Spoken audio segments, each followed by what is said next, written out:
bienvenue dans Le Temps d'un Souvenir, le podcast qui met à l'honneur nos aînés.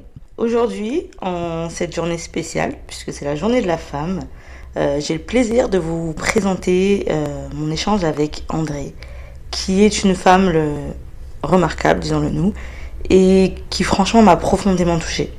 Donc on va découvrir son histoire en deux parties, puisque notre échange a été très, très riche et du coup très long. Donc la première partie ce sera aujourd'hui et la suite vendredi prochain. Donc voilà, je vous laisse avec ce récit, mais avant de plonger dans cette histoire captivante, je tiens à souhaiter à toutes les femmes qui m'écoutent une très belle journée de la femme.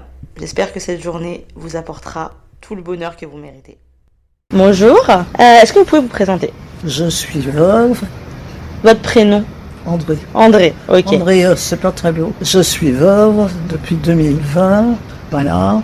Et c'est parce que j'ai fait un cancer du poumon, disons-nous. Donc je suis ressortie de l'hôpital et on a trouvé que c'était mieux, mes enfants, que je sois dans une maison telle que celle-ci. D'accord. Et vous êtes arrivé quand ici ? Il y a 1 an et demi à peu près. 1 an et demi Que j'ai essayé chez moi avec des personnes à domicile et j'ai pas apprécié. Je trouve que je suis beaucoup plus indépendante ici. Et comment s'est passée l'arrivée ici moralement ? À vrai dire, c'est toujours pareil, ce sont des attrape-niveaux. Mon fils m'a dit, t'es là à l'essai, mais je ne m'illusionnais pas. Essai, j'ai mis entre guillemets. Et finalement, c'est moi-même ici, au bout d'un mois, j'ai dit, je suis plus libre ici que je ne suis avec du personnel à la maison. Vous. Alors qu'ici, je sors comme je veux, je rentre comme je veux, je suis libre. Vous sortez beaucoup ? Non, non. Pas assez. Mais je pourrais. Oui, vous je pourrais avez... sortir tous les jours si je voulais. Si à Noël, je l'étais passé Noël avec mes enfants. Oui. Vous avez combien d'enfants ? 2 garçons. On a fait différent, le jour et la nuit. Les 2 garçons ? Ah oui.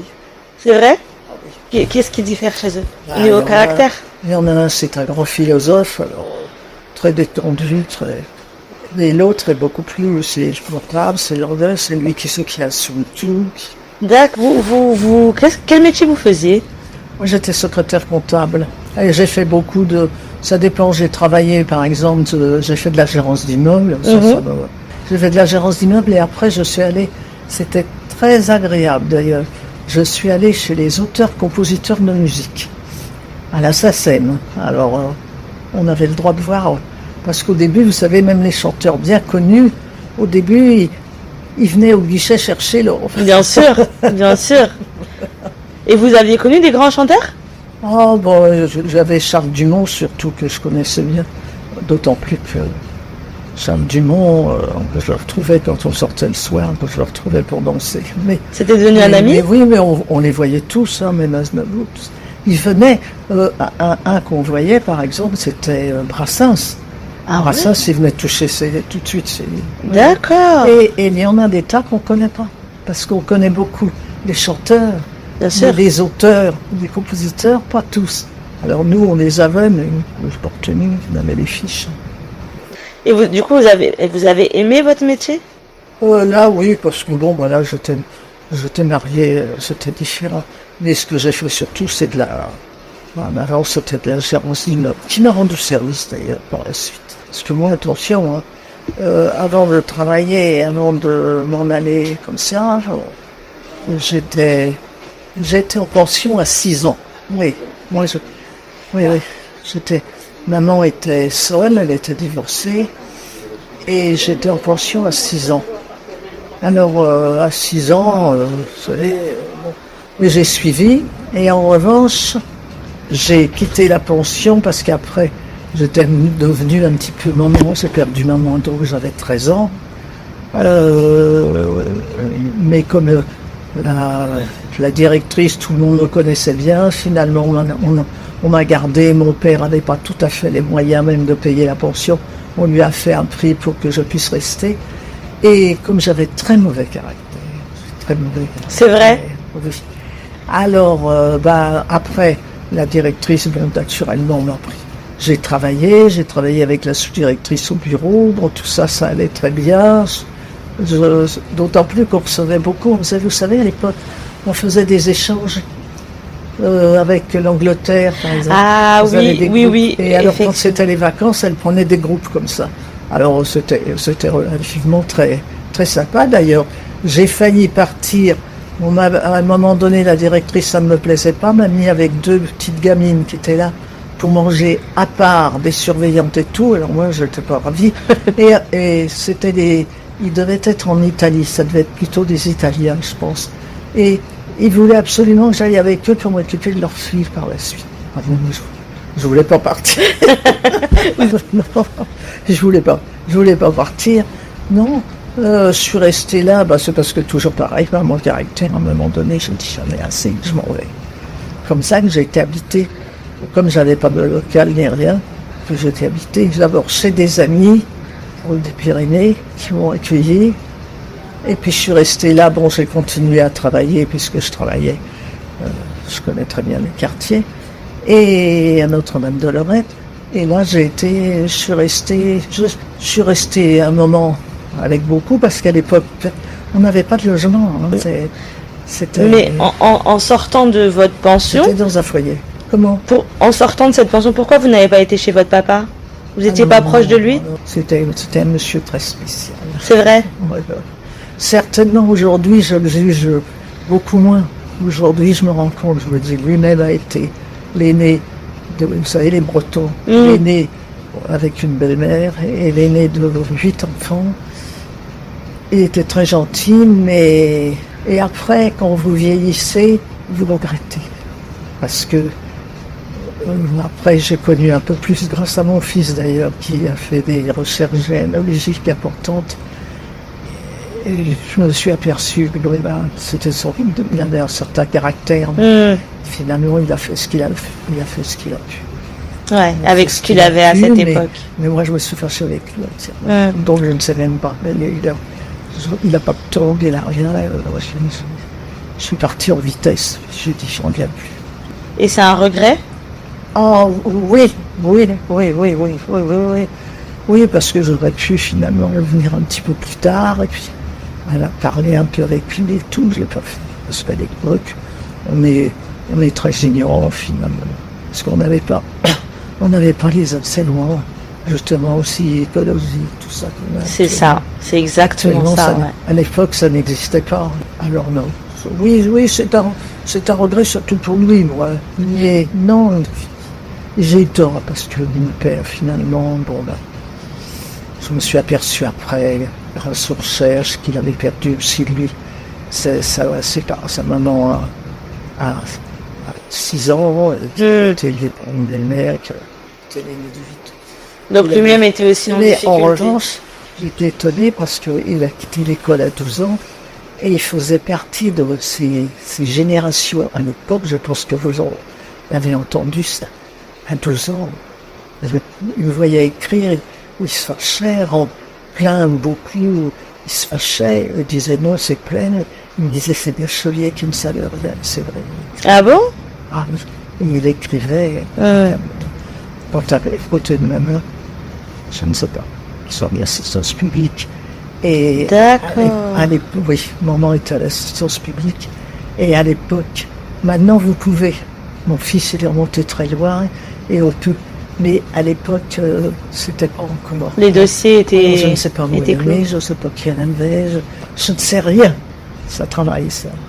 Vous pensez que ça a eu un impact dans votre vie d'adulte? Ah oui. Pas tellement au début, mais après. Donc vous avez dû vous débrouiller très jeune toute seule finalement? Ah oui, je me suis débrouillé, d'autant plus avec mon père. Mais aujourd'hui, j'ai appris de la vie. C'est ça, la sagesse. Voilà. La sagesse de l'âge. À l'époque. Et du coup, après, vous avez rencontré votre mari, j'imagine? Oh là.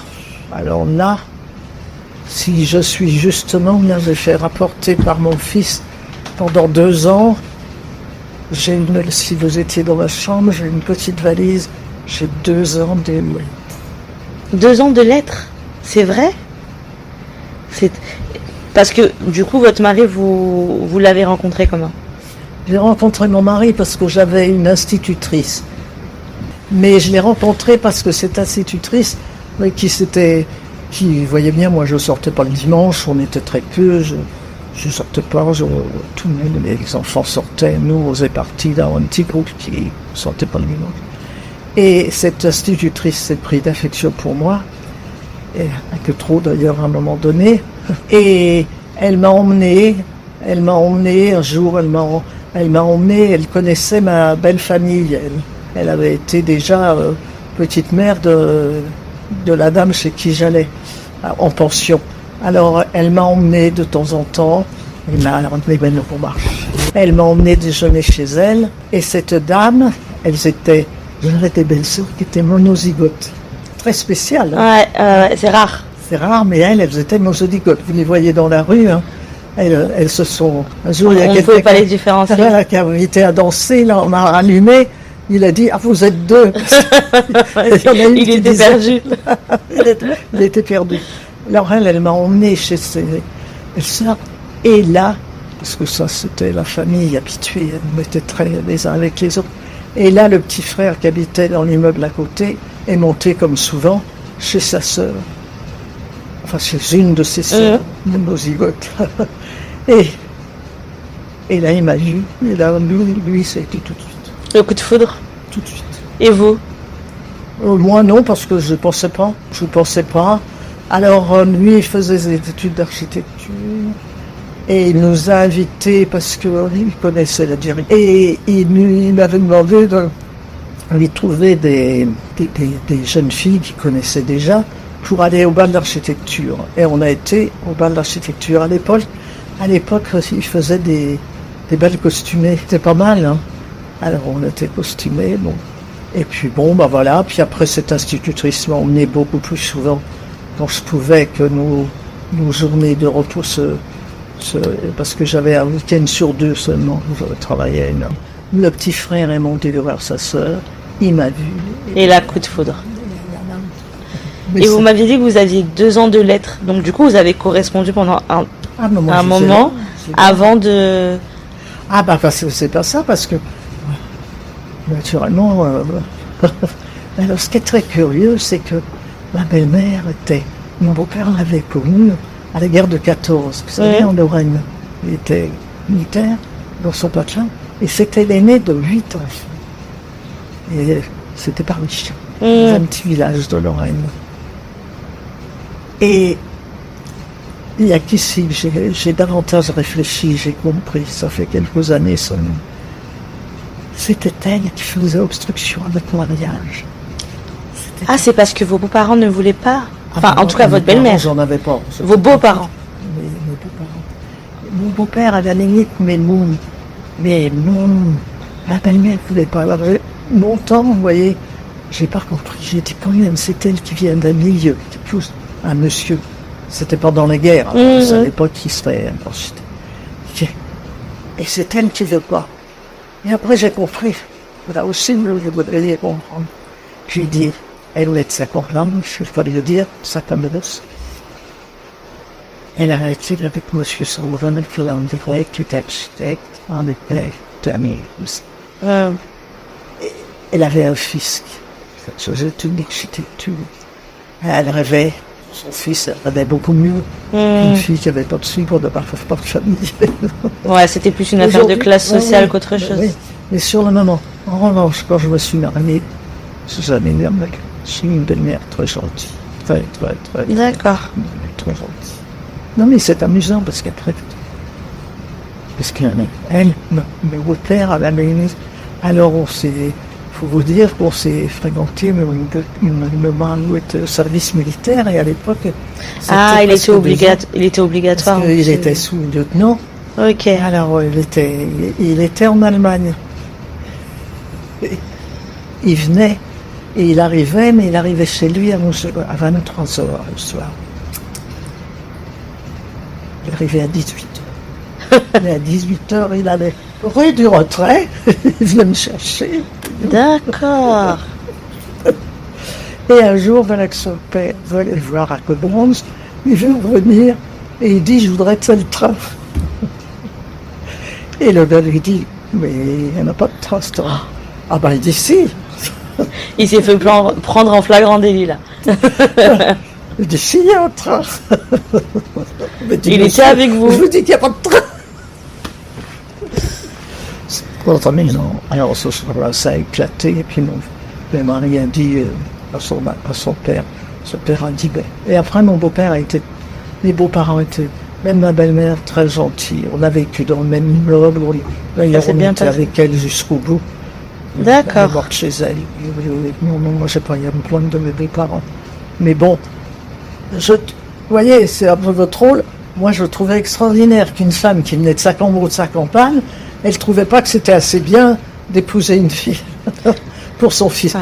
Mais après, quand elle avait un fils qui était futur architecte, tout ça, et elle voulait autre chose qu'une femme. Et ben voilà, moi je suis, parce que je m'intéresse beaucoup à la psychologie. Vous aimez la psychologie? Ah oui, bon, j'ai pas fait des études parce que moi je me suis arrêté en fin de troisième. D'accord.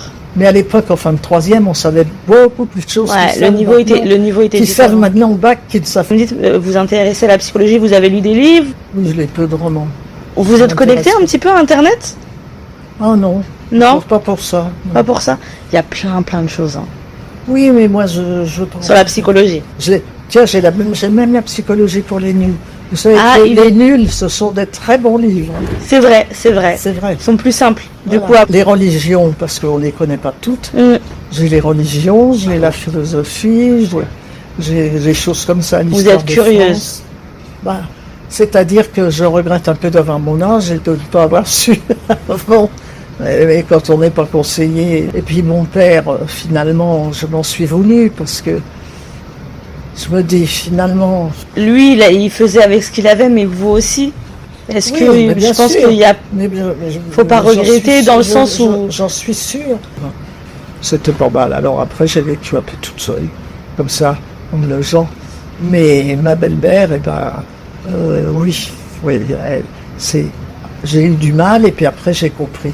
J'ai dit je comprenais, elle venait de son petit patelin, elle était plus pauvre que moi en arrivant, mais elle espérait, c'est humain. Bien. Son fils, elle espérait qu'il épouse.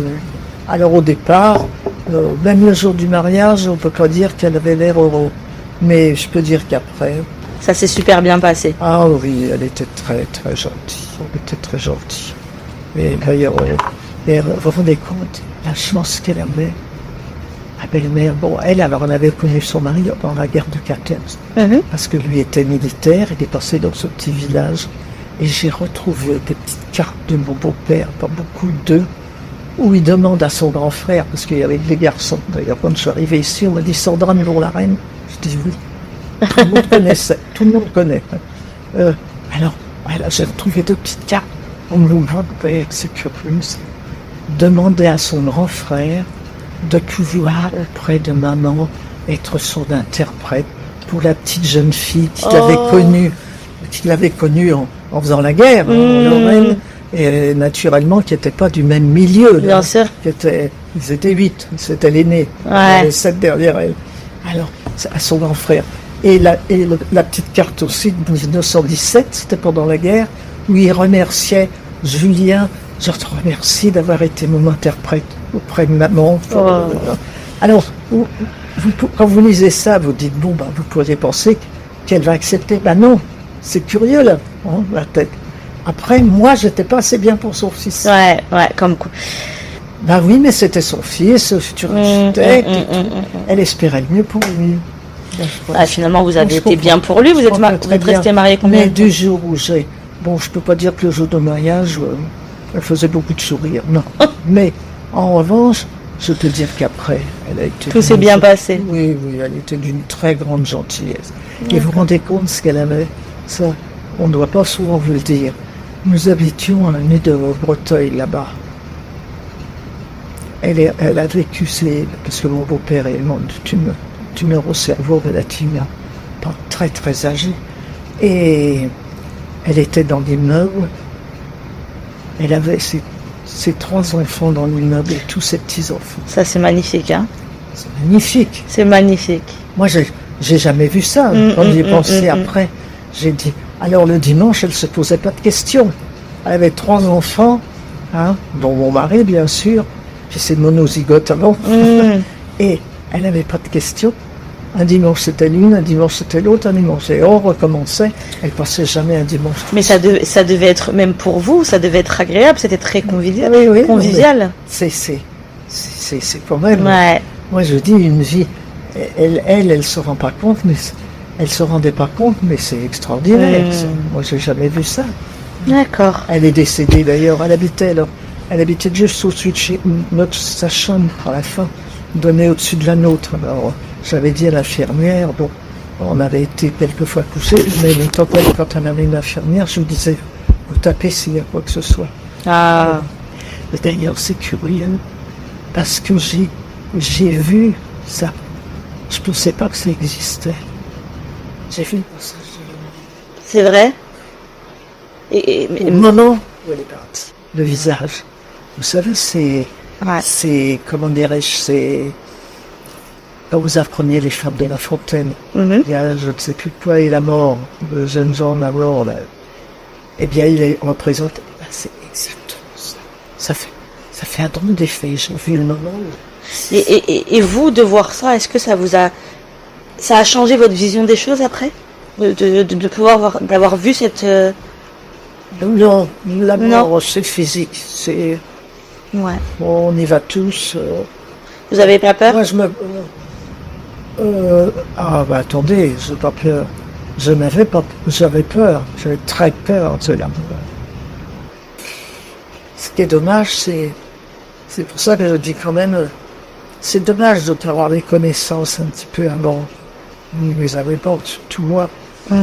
Parce qu'on ne sait pas apprécier vraiment, on ne savait pas apprécier vraiment les choses quand ils étaient présentes.